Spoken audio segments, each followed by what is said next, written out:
કેમ છો સ્ટુડન્ટ્સ બધા? જય શ્રી કૃષ્ણ. આઈ હોપ બધાની ઇકોનોમિક્સની એક્ઝામ બહુ જ સરસ ગઈ છે અને હવે નેક્સ્ટ પેપર તમારું ઓસીએમનું છે. એકદમ પ્રોપર વેમાં પ્રિપેરેશન કરી લેજો.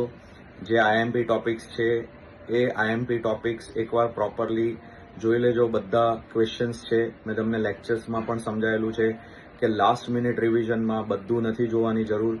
ખાલી જે આઈએમપી ટોપિક્સ છે, આઈએમપી ચેપ્ટર્સ છે, એકોર્ડિંગ ટુ બ્લુ પ્રિન્ટ છે એ તમારે જોવાનું છે. અને બને ત્યાં સુધી ટેક્સ્ટબુક બેઝ જ અત્યારે પ્રિપેરેશન કરજો. આઈધર પછી તમને એવું લાગતું હોય કે જે બોર્ડના પેપર્સ છે પાસ્ટ યરના એમાં જે ઇમ્પોર્ટન્ટ ક્વેશ્ચન્સ છે તો એના અકોર્ડિંગ એકવાર પ્રિપેરેશન કરી લેજો. નવા ક્વેશ્ચન્સ અત્યારે કરવાની હવે જરૂર નથી. જે તમે આની પહેલા પ્રિપેરેશન્સ કરી છે એના અકોર્ડિંગ જ અત્યારે કરજો. નવા કોઈ ક્વેશ્ચન્સ, કોઈ ટોપિક્સ જે તમે રિફર નથી કર્યા એ બધા અત્યારે જોવાની જરૂર નથી. જે આખું વર્ષ તમે મહેનત કરી છે એ બહુ સારી જ કરી છે. હવે એને ખાલી તમારે રિવાઇઝ કરવાનું છે.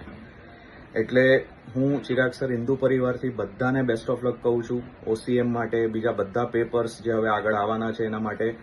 અને એકદમ પોઝિટિવ થોટથી પેપર સ્ટાર્ટ કરજો. તમને બધાને બધું સરસ આવડે જ છે. ખાલી કોન્ફિડન્ટલી તમારે પેપર આખું લખવાનું છે. બસ એટલું માઇન્ડમાં રાખીને પેપર તમે સ્ટાર્ટ કરજો. 100 માર્ક્સનું પેપર એટેમ્પ્ટ કરવાનું છે. ઓકે, બેસ્ટ ઓફ લક બધાને. જય શ્રી કૃષ્ણ. આવજો.